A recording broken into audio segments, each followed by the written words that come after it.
level of inviting me. So I'm going to be talking about the ELIXIR project particularly. If I can move my slides, yes. A bit of a lag. So ELIXIR is building a distributed European research infrastructure for life sciences.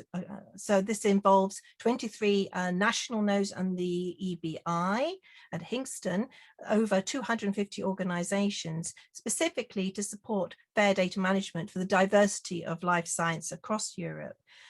Is looking to be long-term sustainable, which we just heard was important from John. It really is a cooperation amongst these different institutions and the databases, and fair data is very much at the heart. So although we previously heard from the NCPI about building a kind of cloud shared federated search environment, and of course ELIXIR is doing that as well, that's not what I'm going to be talking about. What I'm talking about is all of those domain specific data repositories that John just alluded to, that we take on some responsibility for and accountability for. Where we have specialized curated data collections provided by our national nodes or involved with our national nodes. We divide them into two classes: core data resources and deposition databases that have been through a rigorous criteria and have a classification associated with attempting to keep those data sets in good order and sustainable through the Global Biodata Coalition. And I've put the link where you can find out other criteria there, but also an extensive number of node specialized data repositories that our national nodes have indicated are key to their national interests. And there's about 93 of those, and there's about 28 core data resources. These, of course, don't work independently. They are all deeply interlinked. Some of the things that we do in ELIXIR to support data repositories to be fair is providing fair data services, best practices, and the governance that John just mentioned again, around the adoption of standards, identifier services, scalable curation services, where we have quite a lot on text mining, curation, but also text mining for data citation tracking. Why? Because although DOIs and ARCs are sometimes used in our domain repositories, accession numbers are not going to go away. And really the only way that we can find out data citation and track impact analysis is through text mining, although we would like to shift everybody to using identifiers that make that a lot easier. And because we have many different kinds of identifiers over a long legacy, we also have to have identifier mapping services. We also provide FAIR services such as the FAIR Sharing Registry, ontology services, indexes, and things like verification practices and FAIR indicators. So the FAIR Cookbook, for example, is a project from the FAIR Plus project, which allows you, identifies recipes so that you can verify your data sets. Of course, there's issues here to do with social and process issues of these various different independent data repositories taking on these kinds of services and kind of advice. And I wanted to particularly identify an example here using bioschemas. So bioschemas is an activity that's been sponsored by ELIXIR using schema.org as a web-based markup of data resources, computational workflows, teaching materials, all sorts of things, but particularly data resources. So we've had a long effort in identifying what we would consider the appropriate terms from schema.org markup, which is widely used in the web, for recognizing data catalogs and data sets, as well as more specialized terms, for example, gene, protein, and so on. And we've got around 70 sites marked up, around 60 million pages. And this allows us to be able to do quite rich finding at scale. And the question perhaps we might ask in the questions session is, why has it taken so long to get adoption? Dataset, data catalog, dataset only has 5 mandatory fields. And if you adopt those fields, you get indexed by Google Dataset Discovery. However, it's been a heck of a job to get our repositories in order to be able to adopt this. Ask me later why I think that might be, but I refer you earlier to the earlier talk from Laura.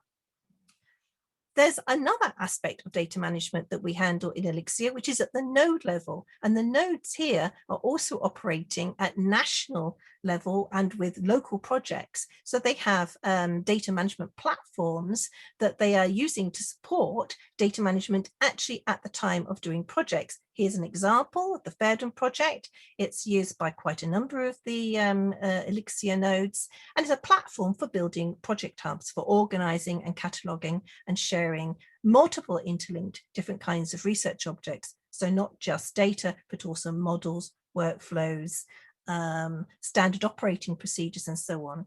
And it catalogs them, so uses multiple repositories, appropriate repositories for each of those, but indexes them through this cataloging infrastructure. And it's really designed for multi-partner projects, which most of our projects are. Now, I know quite a lot about this because I've led this project for some decades. And so now I can completely buy into what Laura was saying. What are the three big things that I think are important when you're trying to get such a local data management platform sorted and adopted? Well, you have to know your metadata flows, and you have to know your nudge points. Why would people use this? And I can tell you that sharing is not high on their agenda. Retention is higher on their agenda. And really, how do you embed this into practice? Also, enclave ownership and controlled sharing is really important. You know, the notion of who can I control, who can see my data at various different points in its data lifecycle is essential. But it's also essential to bridge to the outside. So linking to local stores, linking to public archives, linking into general repositories like Figshare or Zenodo, linking to GitHubs, and so on. So these are all things that I've learned by deploying these kinds of hubs into research projects. But really, this is part of the whole life cycle. So here on the right, we can see the Norwegian e-infrastructure for life sciences. What we have is a whole bunch of different resources that we're using throughout the life cycle of posing the research question to publication. Here, the Rdm platform I just mentioned is used for metadata tracking, but we also have Galaxy used for computational processing that means that we can get high quality data through standardized protocols, but also brokering so that we get the data that we collect in our Rdm catalogs from our different resources through the different analyses at the various different centers and in the local projects into the deposition databases. And this is just one of a whole basket of these kind of research data management platforms that each of the nodes manages. And I've put a few logos on the left-hand side. So the fair data landscape is actually quite complicated if we want to enable fair data by design at the time that the researcher collecting their data and their projects with their collaborators, if we want to be able to manage fair data end to end. So we have the institutional repositories where Figshare would obviously be represented, but Dataverse and others are also represented that the institutions that our researchers operate in are using. We then have the general repositories that the researchers might use independently of their institutional repositories. They have their own file stores and their electronic lab notebooks and their institutional file stores that they'll also be using. They also may be participating, supported by our national ELIXIR nodes, using a wide collection of data platforms, which are specialized data management platforms or specialized repositories, like, for example, our SARS data hubs. At least if we can do better metadata and preparation, we can improve the migration of data from all of these different resources into our ELIXIR archives. But we can also do direct data brokering. So that means our software platforms that our nodes are using, the ones that, such as Rdm that I highlighted, can automatically upload into the ELIXIR data repositories in order to be able to make that much more frictionless, much smoother. Now that's quite complicated. So how can we help researchers and data stewards navigate and contribute to this quite complicated fair data repository landscape? Well, the ELIXIR Converge project is an attempt to be able to do this by providing distributed local support for data management. So we produced something called the Rdm Kit, which is a web-based toolkit for the web community, written for the bioscience community, written by the community. We have data expert networks, providing data best practice. We have training capacity building, developing competency frameworks and stewardship training. We have data brokering pipelines of the kind that I just mentioned to develop. And we also, incidentally, do quite a lot on COVID-19 data platform for Europe, which I won't go into. So the Rdm Kit is effectively guides, pointers, best practice, tools assembled by the community. 95 members of the community so far have contributed. It points to over 271 tools and resources, and it's broken up into various different areas.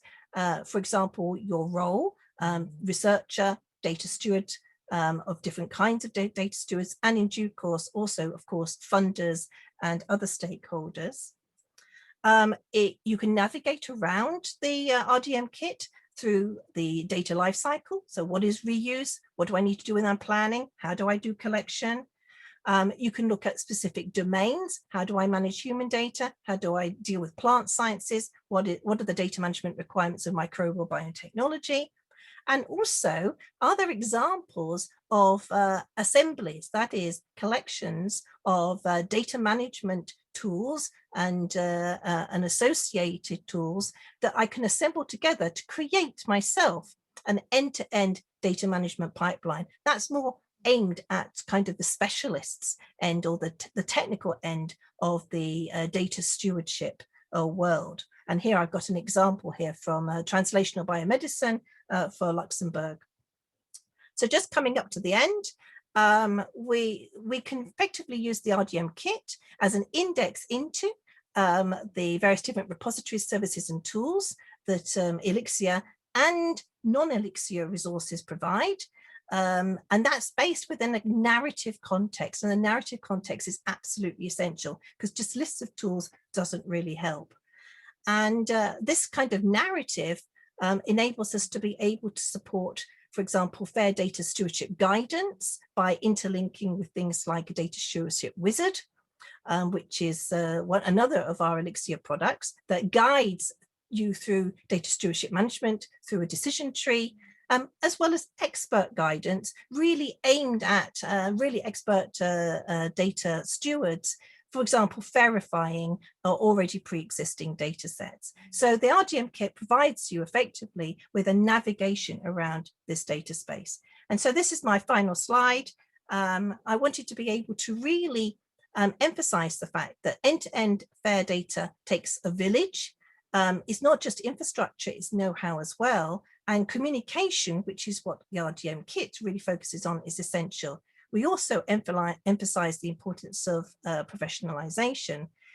And there has to be a willingness and responsibility to be a fair data citizen that is shared across the entire life cycle, from the creators of the data, the users of the data, the providers of the data, and the infrastructure providers too.